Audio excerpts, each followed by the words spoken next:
Welcome to another edition of Expanding Mind. I'm your host, Erik Davis, continuing our conversations about the cultures of consciousness. It's a busy time for me. I'm getting ready for a bunch of events and travel around high weirdness. I just got one in the mail, a physical copy, the actual iconic expression of way too many years of work. And I must say, I'm extremely happy with it. I'm not just pushing you out there or mentioning the fact that if you go to the Strange Attractor website, you can order the special edition of the High Weirdness book, which comes with a patch and a little chapbook with some extra writings and a signed book plate, illustrated by Erik Roper, who also did the cover. So Strange Attractor website, High Weirdness, check it out. But I'm very happy. You know, I'm one of those kind of sort of restlessly productive, unsatisfied people who, when I do things, I just see what is kind of bad about them. And for some reason, this time I'm actually able to go, wow, that's really cool.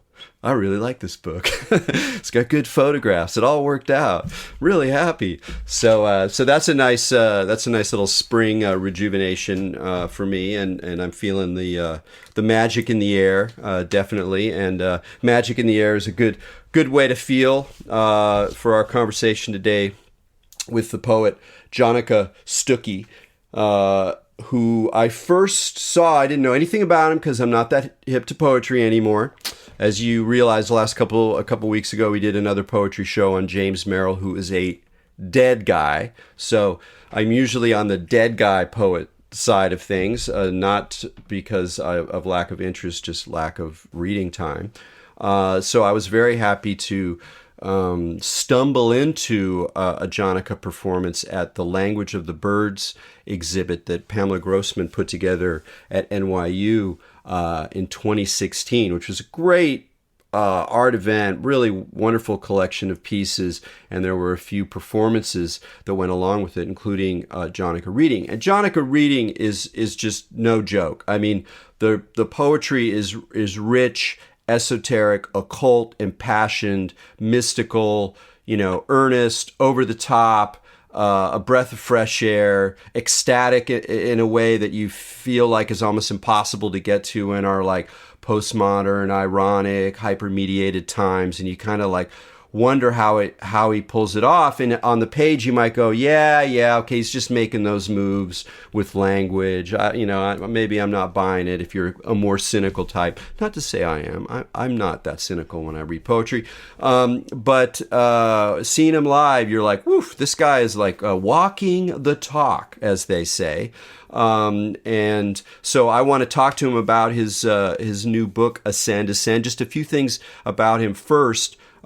He's not like a James Merrill poet from highbrow literary super New York intelligentsia kind of background. Instead, as you'll be able to tell, he kind of came up with a street poetry style, and he was part of a group called the Guerrilla Poets, and part of their whole purview was to perform poetry outside of its normal context. So really part of that whole sort of revival of beat-influenced street poetry that really exploded a couple of decades ago.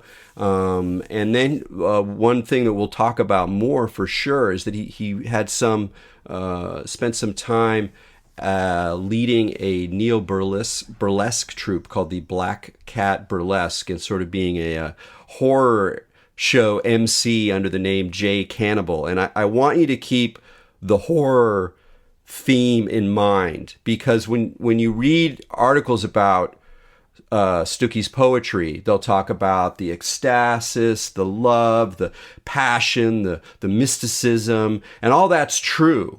But so far, nobody talks about the horror. And the horror, I mean, in a way, not only in terms of the genre of horror, but in terms of sacred horror and what the heck sacred horror means. And so I was very pleased to find that this is part of the backdrop. And then just one more bit, his first book on Third Man Books, which is a spin-off of Third Man Records, Jack White's record label. Was called The Truth Is We Are Perfect, which I try to contemplate. It's an impossible thought that nonetheless I think we all must deeply imbibe without denying the contradictions it implies. But I'm getting ahead of myself here. And so rather than the normal, hey man, how are you doing? What's going on? Introduction to the show, I thought I'd give you a little slice more of the way I first experienced Stucky, which is to hear him read. So for right now, we're going to hear a brief excerpt from the book-length poem that's coming out soon, Ascend, Ascend. And I am the crown of strangers, dripping ragged rows of teeth, dripping dabberlocks of kelp, the sightless hunger fanging endlessly into hollow depths. I am the pre-world objectless scape of ink extolling the death bell forever calling each fin to sup. I am the eater of history and darkness fattening my teeth on the wild misery of knives. I am the root of the tongue bit off to guard against the benthic memory of death. I am the ambush of prophecy illuminating the abyssal plain, formless, fathomless insomnia of stars through which angels unendingly dream of filling their ever-widening mouths with the wet muscles of infinite human dead. I explode in blood sublimely each epoch of my red milk forged to tendrils of perfect knowing in the ceaseless gentle hammering of gills. Here where the worthless rings of history mime the world's hunger. Here where the translucent fruit of sleep capsizes to shadowless nothing. Here where tentacles clench, unclench, and grasp the haunted crystalline tomorrows of our stale and venomous moans. Here where disbanded heavens noon the breathing oath, the leave-taking of our senses senselessly measured now. Here where drowning plants the first kiss of remembering upon the ecstatic lamentation of our descent. I explode in blood sublimely dispossessed, approaching the negative dusk of rainbows extinguished in the belly of a terrible worm. I explode in blood sublimely consumed by the surging tide, smiling wide, soothed in the gore of my undoing, ever widening, smiling wide. I explode in blood sublimely, flushed with fevers, dreaming down, strangling, entwined, forever strangling in the seagrass twining judgment of the flesh. I explode in blood sublimely, the darkness receive me, the water receive me, the infinite sea of my heart receive me, the angels receive me, amid their thrashing enormous flippers receive me, and fins receive me, amid the thunderous gnashing of their unutterable teeth receive me, amid their cavernous and holy gullets receive me, amid great unwinding, threshing tentacles of their tongues receive me, amid the flood of the numinous bile receive me, amid the spectacular mystery of their vengeance receive me, amid the heaviest night of fallen atrocity receive me, amid the sanctuary of their horror, their ancient celestine appetite receive me, amid their glutted cosmic uncoiling receive me, amid their thick and sick and ravenous crowns receive me, their savage enunciation of gore receive me, gargantuan craws thrumming with ichor receive me, I explode in blood sublimely, seething multitudes over sunken mountains, primordial and boundless, bloomed in dilating seraphic veins. I explode in blood sublimely, transparent and eyeless, bristle-mouthed and angling, groping the hadopelagic darkness in bony dimorphic dread. I explode in blood sublimely, fragmented as I am, in the moment so fragile, free from the spell of the world and its shadow. I reach to seize the is of nothing, the fourth dimension of the eternal now, and like an insect I buzz, hallelujah, into the abyss. Oh man, excellent! Thank you so much for giving us a good juicy slice there. I hope people are just like driving in their cars right now, going, I might have to pull over for a bit." Oh my God! We we had said I was going to read a more mystical ascension excerpt of the book, and then when you talked about the sacred horror, I said, "Screw it, let's go with the Leviathan angels." No, I really love that. I mean, the Hallelujah into the Abyss strikes deep chords. I mean, that's one of the things I love about more visionary or ecstatic poetry, is that even, it's like you're invited to try to follow the meaning of the words, and then you realize that that's only going to get you part of the way, and you kind of have to go with the sound of the words, and then you realize that you're actually inviting in this language to trigger associations, memories, dreams, emotions inside of you. And so it's like suddenly you're like, wow, it's like a drug. I'm like going on this inner trip. And there were many points in your poem that brought up, points of mystical horrors, only the way I can describe it. Points of psychedelic trips, of nightmares, of deep reading, of late night disturbing thoughts. But I say all that not to say just horror like a genre, but like when the sacred urge, when the yearning for the absolute, the yearning for love, the yearning for connection with the cosmos can't help but confront horror in both the kind of sense of imagery or of gross things, but also a sense of emotion. And I just found out when doing research for this about your kind of, your MC Cannibal background. I'd love to hear about your kind of experience of horror and how that came into your work as a poet. Yeah, well, your commentary reminds me of one of my, not only my favorite lines from Rilke, but one that I read early on, I'd say in my early 20s, that was really influential on me as not just as a poet, but as a artist in general. And it's early on in his first elegy from the Duino Elegies. And he's actually talking about angels as well. And he says, "For beauty is nothing but the beginning of terror, which we are barely able to endure, and are awed because it serenely disdains to annihilate us."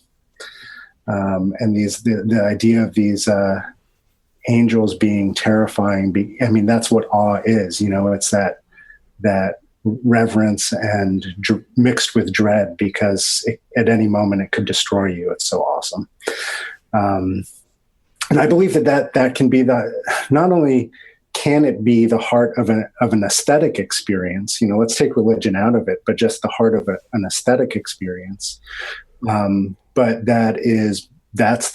that's what I strive for in art, whether it's in burlesque or in poetry or performance, or what I seek out when I want a really fulfilling aesthetic experience. But to go to your question about the Black Cat burlesque. So yeah, I wasn't really the leader of the troupe. I actually started as a very secondary supporting cast member in the troupe. This was sort of at the very nascent early stage of the burlesque revival movement in the early 2000s. And I was actually working as an undertaker at the time, and I was working an overnight shift at the funeral home, and this woman was there wiring the funeral home all night for high-speed internet. And, I could just kind of tell she was kind of cool. And we started talking because we were both there all night. I have to sit there and embalm people or answer telephones or whatever. And she's there like drilling holes in walls and going up and down the stairs and everything. And long story short, we connected over a mutual love of horror, of B movies, and turned out that she was doing this burlesque performance, and she was really on the vanguard of it. She kind of helped build the burlesque revival scene in Boston.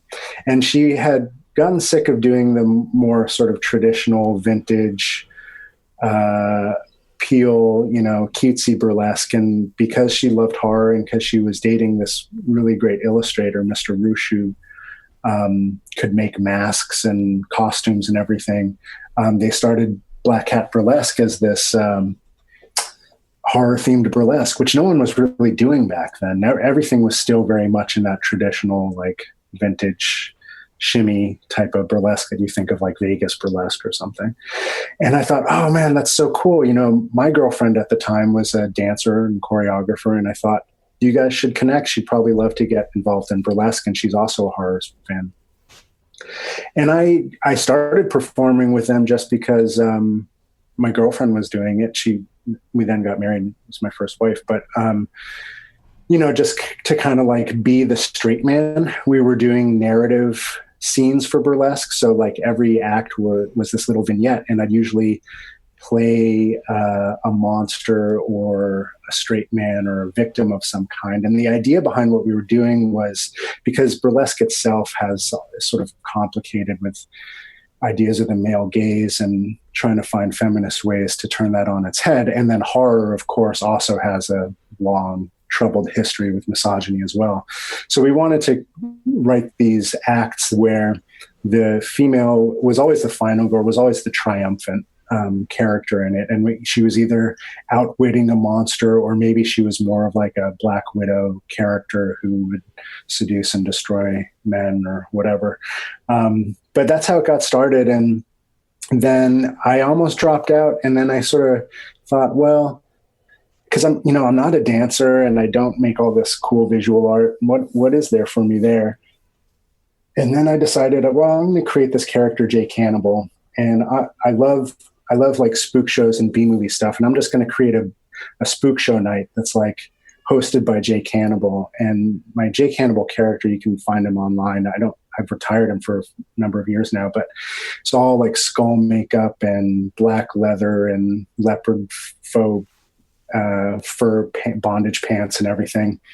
And I just started doing these spook show nights in Boston, where we would have a zombie costume contest and a live band and live burlesque, followed by some cult film on 35 millimeter. And they just blew up. Like the first one I did, I thought I'd be lucky if I got 50 people to show up. 400 people showed up for it. And then it just kind of took off from there. And I did that for like 10 years. What a blast, man. That sounds really great. But I love that for a lot of reasons. One is that clearly you've tuned in, at least for me, to one of the most important sort of aspects of horror, which is that it's full of schlock. It's full of problematic, racial, sexual, gender, pathologies, neuroses, whatever. And that in some sense, if you're really going to go through horror for what it is, you kind of have to take a lot of that stuff on and kind of find your way through it. Yeah. But there's also this vein of Iker or whatever, of some kind of cosmic demon blood in it, where it provides an access to the sublime or to the cosmic or to the awesome or to the absolute, and you kind of have to go through the gutters to get there. And I think it's a great, you could be presenting your poetry in a much more high-toned way. We both know occult magicians who take themselves extremely seriously, and they have this kind of radiating, like sense of like gloom and seriousness. And it's quite effective to certain people. They respond to that. People in the occult respond to that. People in the goth world respond to that. People who are just looking for something that seems more serious than everything in popular culture respond to it. And while your poetry and your persona have a deep seriousness of intent to them, there's a willingness to kind of revel in the excesses of the horror as an aesthetic, which I really appreciate. Yeah, I mean, I think it kind of works on a couple levels for me. I mean, one is, I grew up in an ashram community. My parents lived in a couple of them when I was a young child, and then we would always return to them on school vacations and things like that. Who was the guru, if I may ask? The guru was Baba Muktananda. It was Siddha Yoga ashram, sort of a Kundalini. Yeah. They were actually early adopters. That's how they met. They were on tour with him, and they lived in India for a while, and then they ran a meditation center in France, and then when my mom got pregnant, they came back to the States. And it wasn't just, that was the main tradition that I was raised in, but my mom's side of the family is Jewish. My dad's side of the family is Episcopal. And then they also took me to really every imaginable guru, holy man, holy woman, psychic surgeon tradition that you can, if it existed and it was within like driving distance, they would take me there. But so I got exposed to a lot of that early on. And I mean, it was very much, my parents are very much sort of like bhakti yogis, like they tradition of light and absolute love and sort of like this divine radiance. So probably partially because of that, I got like really interested into like goetic demonology at an early age, and also just observing that, I mean, like so much of that stuff, there's also a dark side to it, or there's a hypocritical side to it, which I think when you're raised in it and you're a very astute and observant child, you pick up on that really quickly as well.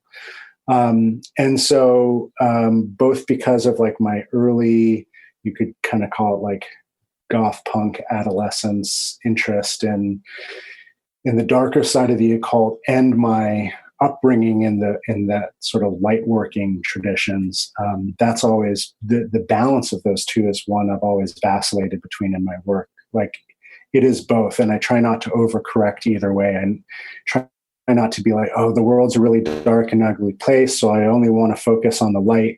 Or like you were talking about, oh, too many people are focused on the light, I'm going to be the Antichrist, like it's neither, it's both, and I love some of the contemporary traditions that really play with that, like the Process Church and, Lucifer and Lightbringer, but also satanic character. And, so from a sort of mystical or spiritual perspective, I like walking that line. And then from an aesthetic perspective, yeah, I mean, early on in my poetry, as I was developing it, I was much more of like an MFA workshop poet, trying to sort of write in the Iowa style of like reserved narrative,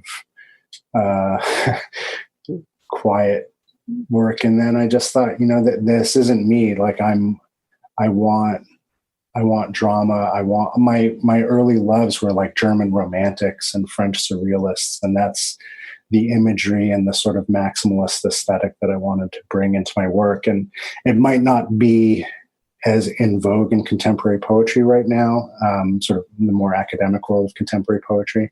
But that's what speaks to me, and that's what excites me.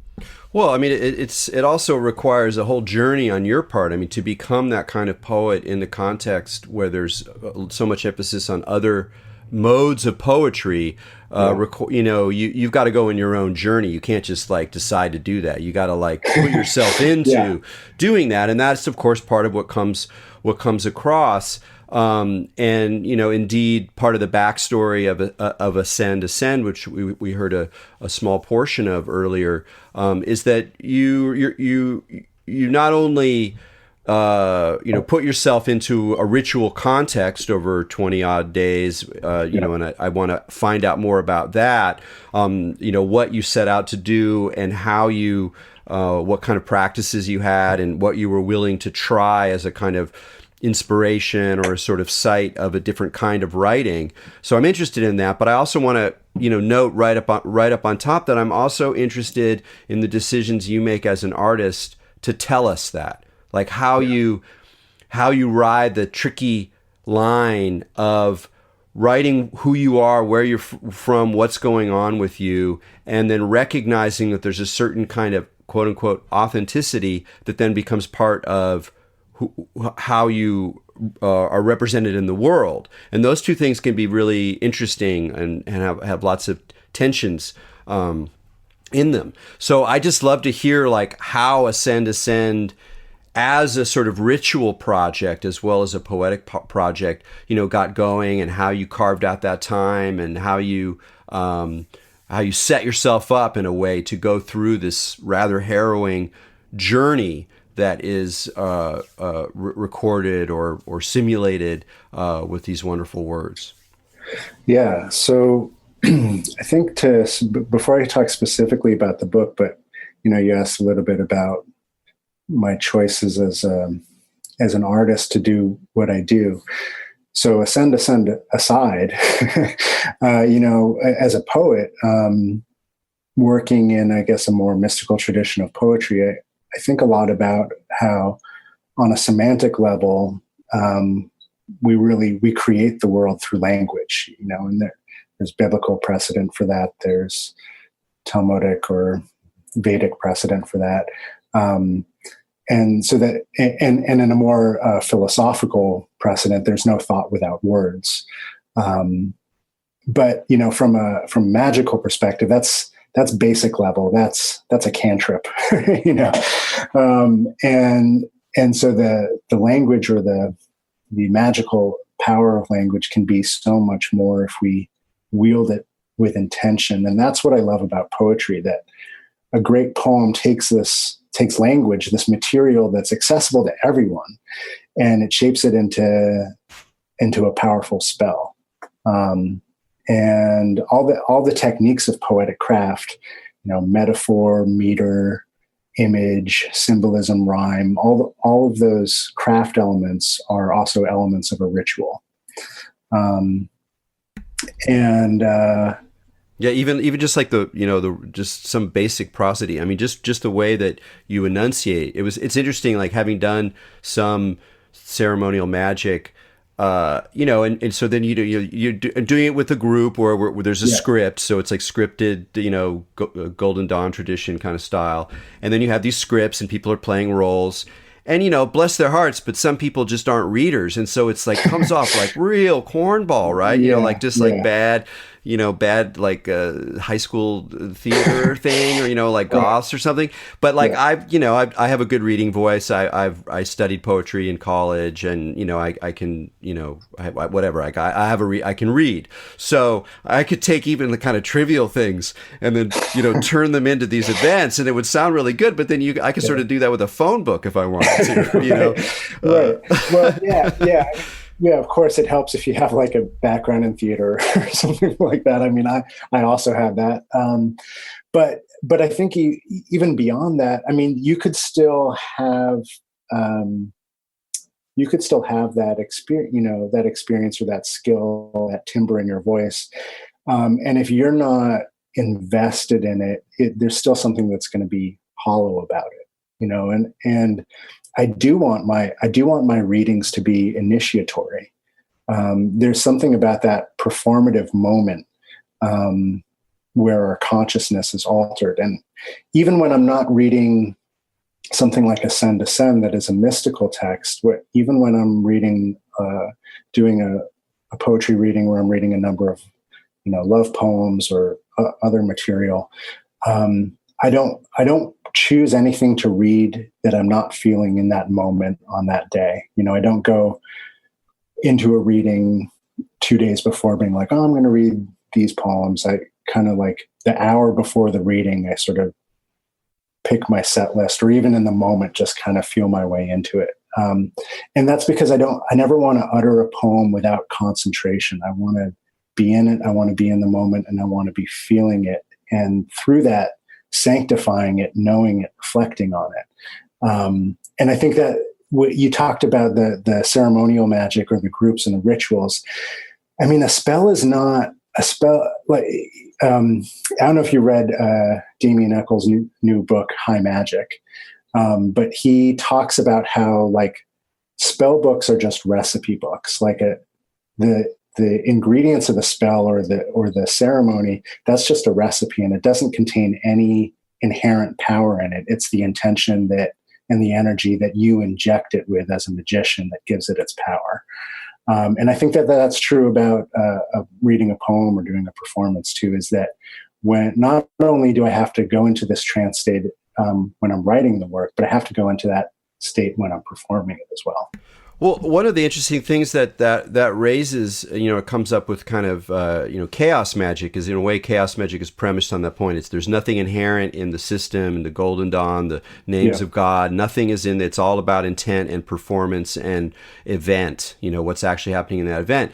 But it's interesting that then a lot of people go in certain directions with that. And one side is that there's still a kind of irony about invocation, particularly in a kind of public context, because you're not really sure where people are, and so you want to like let people know that, hey, it's okay, we're going to play here. So there's a lot of that tension, and you also find that in the horror genre. There's a lot of humor in horror films because they actually want to undercut their potential to be really powerful. But the problem is that without the humor, you just go one step too far, and then it becomes self-parodying and absurd. How do you walk that line? I mean, it's just that where you're not funny.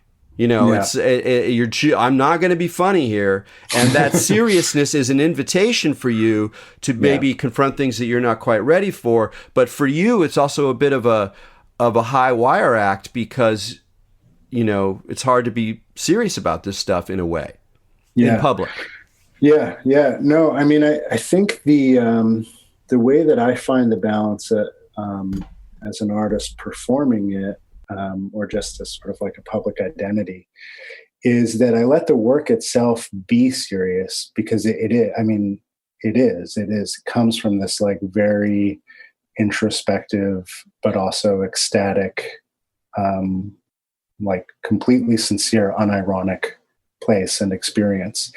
But I can, outside of the work, have a sense of humor about it. I don't consider myself a guru. I don't consider myself a prophet, even though I consider the work prophetic. And we can talk about that a little bit more when we talk about the book. But so when I do a reading, if I'm out there performing in front of an audience, though, I can recite the work itself with intensity and with unmitigated earnesty. But then my stage banter outside of that can be self-effacing, can be humorous. I can make jokes, I can, whatever. And it, kind of weave back into that, just so like I take the work very seriously, but that doesn't mean I take myself seriously. Yeah, that makes sense. I mean, a lot of the best ritual I've been to has had that character. Even inside the ritual, there's been points where amidst, high seriousness, there's a bit of space for that self-awareness, which almost lets the ego kind of breathe a sigh of relief, and then it's up for another round, to really go back in. And like, again, it has a kind of psychedelic trip aspect to it. But let's talk about Ascend, Descend. And I mean, you could tell the story of the composition, but I'm also just interested in the very topic. I mean, ascent, that is like... Yeah. That is serious stuff. I mean, it's, and I'll preface it by saying I thought about it a little bit when I was writing High Weirdness, and there's one section of the book that's actually in the, I'm going to put on my website because I ended up cutting it from the actual book. But I was thinking about the word high and high weirdness. I was like, what does that mean, high? What does it mean to be high? Why do we say drug people to take drugs to get high? Why are the gods up high? Where does all this come from? And you find this like deep metaphoric structuring, obviously in religion, where there's stairways to heaven and ladders and world trees and angels up above and clouds and literal ascents. You know, your Kabbalistic references are embedded in this Hecalot literature that comes from the late antiquity and the whole movement of the mystic into the heavens and back and up and down and da-da-da. But then you deal with this really well, is that, but nowadays we're reasonably quite suspicious of the ascent impulse, because we can see how ascending and the religions of ascent, the religions of the high above the low, have led to a lot of the imbalances of contemporary culture, of Christianity, of people's ideas about the body, about nature, about women. And so you both honor the ascent literature and you take it on, reproduce it, or find your own way through those Empyrean heavens, but you also subvert it and transgress it in really interesting ways. Was that something you were like intending to do, or did that just emerge from the practices that led to the poem? Yeah, that's a great question. So the short answer is no, it was not my intention. I really didn't even know what I was intending. I didn't know what was happening, and I've actually spent like a year unpacking the poem after I wrote it. But before I go down that rabbit hole, part of that, I think that suspicion or that skepticism that you talk about with this sort of ascension religion, I mean, it's warranted. But the important thing to also remember is that, like Kabbalah or Hasidic Judaism, I mean, that was at the time in when it sort of came to the forefront, and these medieval scholars, they were the rebels. They were the ones who, it was a reaction to this traditional rabbinical Judaism. And it's a natural cyclical order that, the old order gets, someone rises up, or a movement rises up against the old order, it overthrows it, or it gets integrated. And then that new order becomes the old order, and as I've been unpacking the work, I've been thinking a lot about that and sort of preparing, because as I get ready to go on my book tour, I have some engagements with JCCs and other Jewish orgs and Jewish audiences, and I'm kind of like building my case or being prepared to defend my position in Jewish mystical literature. But to go back to the question that you sort of led off with, was that my intention? No, I actually really didn't know almost anything about ascension literature when I wrote Ascend Descend. So the way that it came about was, kind of have to go back a number of years. And this ties into your book, which, by the way, I'm super excited about. And I didn't know about that special edition, so I'm pretty pumped about that. I'm going to pre-order that now. But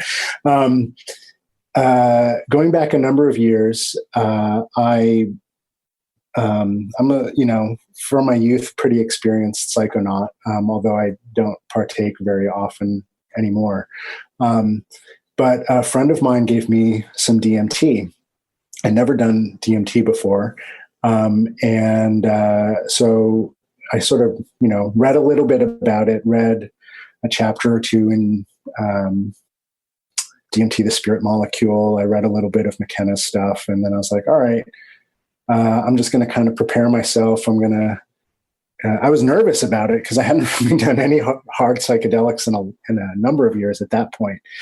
But I, did the whole set and setting thing, spent a couple of days not eating meat, getting really relaxed and getting into a really great mental space. And then my friend and I smoked the DMT and had a really amazing experience with it that was really hard to put into words, but a beautiful experience.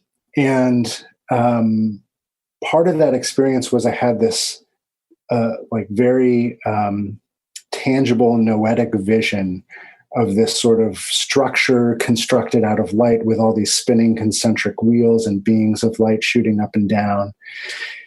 And a few months after that, I'm talking to a different friend of mine, and I'm describing what I saw in DMT. And he says, dude, it sounds like you saw the Merkaba.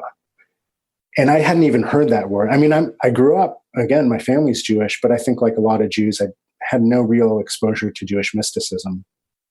And so I didn't even know the word. I said, what's the Merkaba? And he explained to me, Heckelot literature and Ezekiel's vision and Merkaba.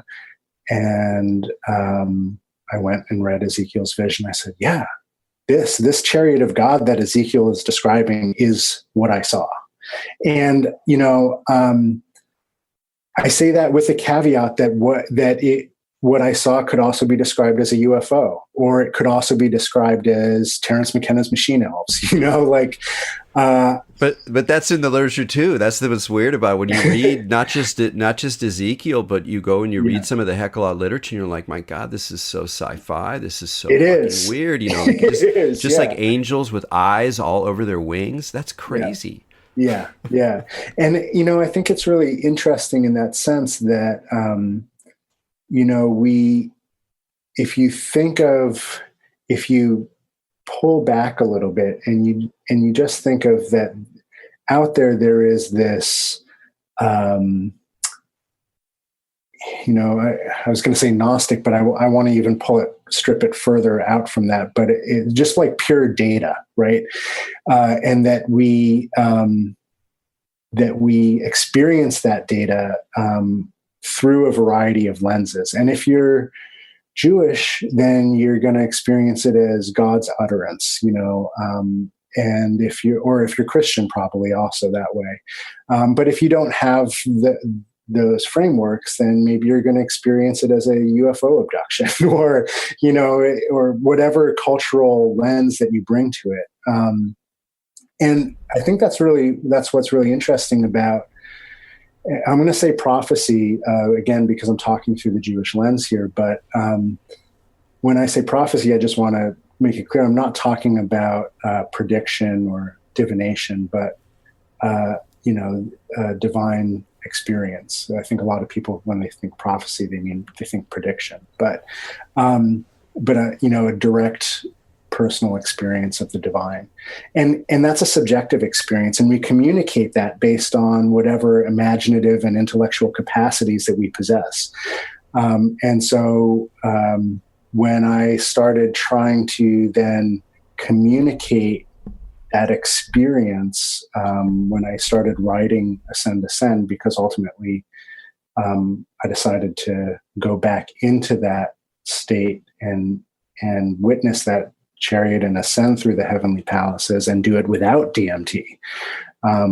That was then I was able to do that with more intention and more sort of knowledge, and come in and out and filter it both through my imagination and my intellect and then pour it out as a poem.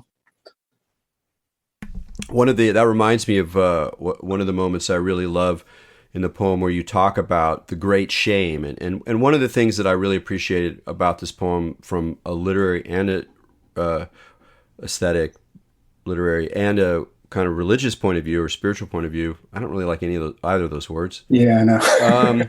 Somewhere between the two, spiritual's too, it's like kind of limp noodle, and religion's right. a little much, whatever. But is your embrace of these difficult emotions, your embrace.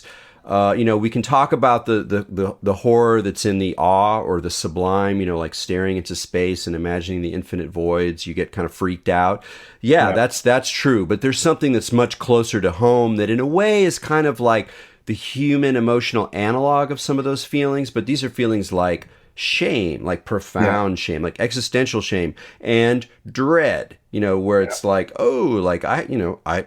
dread is a good friend of mine. I know dread well. It's often hard to know what to do with it. And not everybody resonates on the dread frequency. So it's a little bit odd, but you really created a lot of room for these emotions, but you also kind of made them mean, in not in a programmatic way, but in a way where like, taking them on, going through them, and going through the horror and the horrible images and the overwhelming images and the, deliciously fecund, bizarre images that arise from them, it offered me at least a way to kind of move through them and kind of accept them in a way. But there's something specific about the great shame that you talked about, and I just want to read this part because it has to do with a lot of the themes you were just talking about, where you talk about the great shame in which I establish the ecstasy that can never be established in words, but which I struggle unceasingly to establish in words.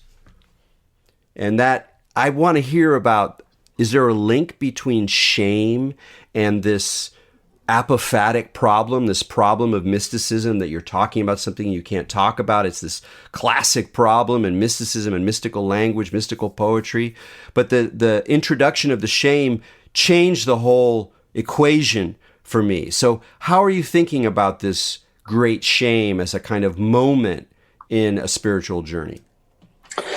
Yeah, well, so this actually goes back into the genesis story of the book, which I've kind of danced around a little bit. But I started writing the book on an artist retreat at this place called the Star and Snake in New Hampshire, which is a 100-year-old Catholic church that these two artists bought and now live in, and also turned into an artist residency, but an artist residency specifically for artists who have like occult and esoteric influences in their practice. So I got accepted to the residency to go up there for a couple of weeks and write. And the book I had intended to write, I had been making notes towards in this little notebook for almost 2 years, which is just kind of how I work. I don't write for a long period of time, but I'm reading a lot and experiencing a lot and sort of writing little fragments of language. And then I sit down and create. So I had this notebook of all these notes towards a new book. And that book was supposed to be a book-length love poem to Jean Genet. The night before I left for the residency, I'm packing up all my stuff for the residency, and the notebook's lost. Like, I can't find it anywhere. And I'm devastated. I mean, not only am I devastated, but I'm sort of in shock because, I've made all these preparations to take off from work for a couple of weeks, to unplug from life, from email, from family. Everyone's going to leave me alone, and I'm going to go do this book that I've been imagining for 2 years. And now all my materials for that book are gone. And I've actually never found that notebook. I don't know what happened to it. Disappeared.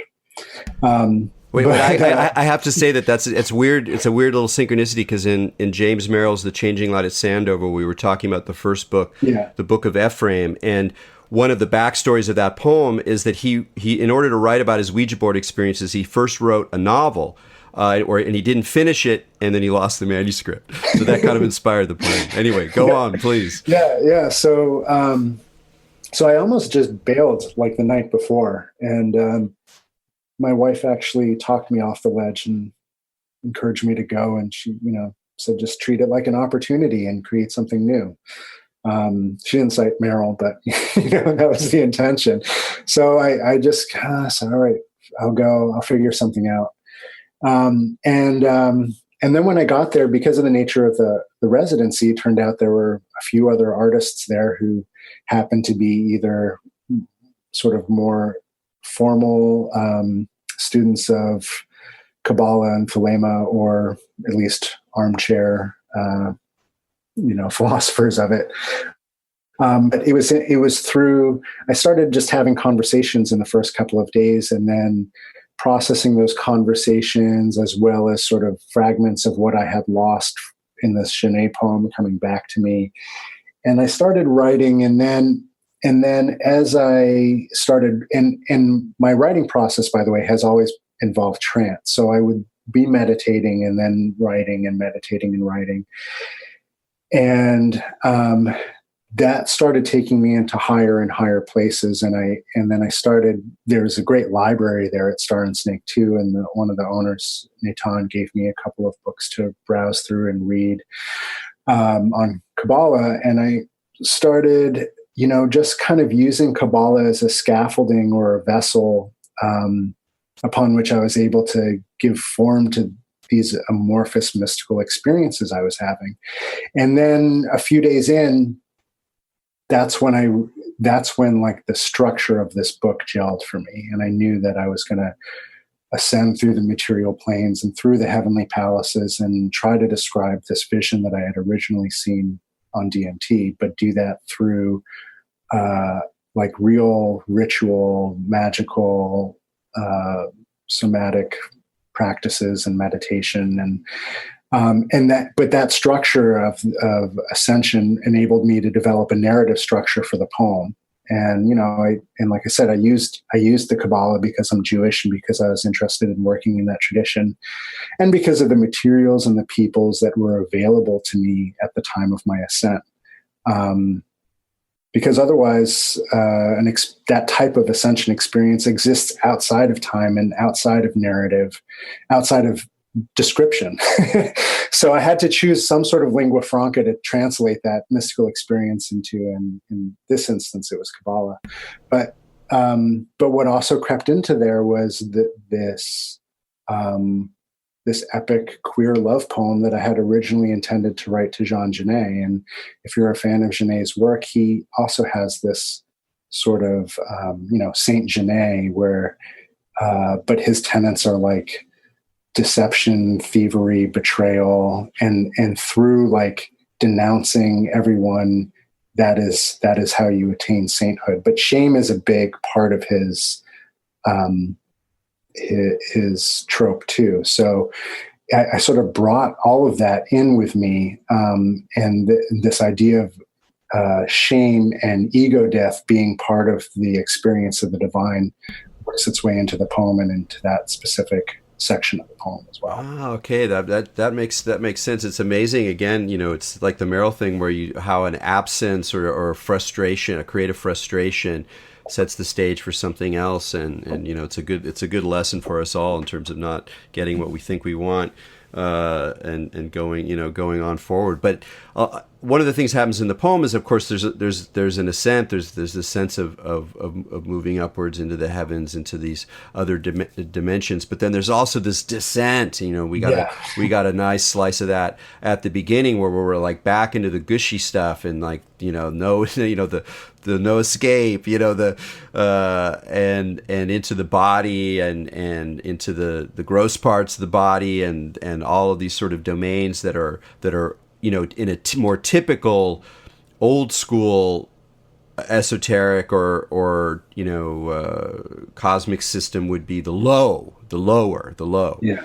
So I want to talk just a little bit. We only got, unfortunately about 5 minutes here, although hopefully I'll keep you on for a little bit for our the extra nibbles I like to give our soon to come Patreon folks. I will do it. But anyway, moving to the question, is what now, like thinking about now is still a time when prophecy is possible. Now is still a time when serious spiritual ecstatic work is both possible and for some of us absolutely necessary just to stay alive, just to stay in tune. It's related to the conditions of the world. It's related to the conditions of history, even if it doesn't entirely mesh. What is the importance now, do you see, of including that descent, that horror even, that no transcendence in a old school way again, as part of sacred work? Yeah, well, if we think about prophecy and the way the medieval scholars think about prophecy, that there are sort of two opposing or main thoughts on what prophecy is or what makes a prophet. And you can achieve prophecy as a way of through a path of perfecting the individual through preparations, both spiritual and physical and mental, or it's prophecy as a mission that God just chooses the prophet and that is your mission. And you were given to prophecy. I tend to subscribe more to the former, and that that you can, through your discipline, through whatever discipline it is, it can be yoga, it can be meditation, it can be, recombining the names of God, whatever your tradition is, but you can do that through a path of perfection. But perfection doesn't mean flawless. It just means complete and becoming a complete individual. And part of that path, part of that journey is this ego death. And that's where this ugliness and this horror comes in, to then talk about Buddha, that's the Maya, the illusion of the world being stripped away. And that is terrifying.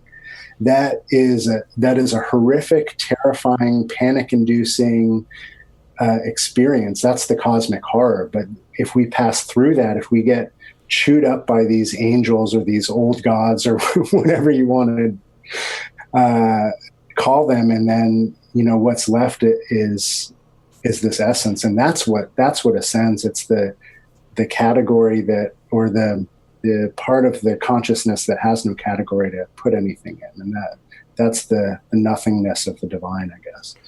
So in that sense, do you see a connection between that aspect of ascend descend in your earlier work as Jay Cannibal? Yeah. I mean, absolutely. For me, those horror events, that horror burlesque, is I wanted to create a moment in time, a collective moment. That was a ritual where we could all lose ourselves in this revelry, and then in that's a moment of freedom. That's a moment of transcendence. Yeah, absolutely, and that comes through very well. In her introduction to your book, Pam Grossman talks about taking it out to the woods and reading it aloud, and it's very much that kind of book. I mean, I find myself reading it aloud in my room, and it just made all the difference. I mean, it really has that extra dimension, because not just because it sounds good spoken and resonating and with the rhythms that the language calls for, but because it turns your own reading into more of a ritual. I mean, reading is a ritual itself, but it's more embodied when read aloud. And I encourage people to find the book. I very much encourage you to go to Janaka's website and see if you can see him read live. It's totally awesome, worth the trip, and to get Ascend Descend. And so, Janaka, thanks so much for joining us on Expanding Mind. Yeah, thanks so much for having me, Erik. This was really fun. Excellent. All right, folks, until next week, keep your minds open.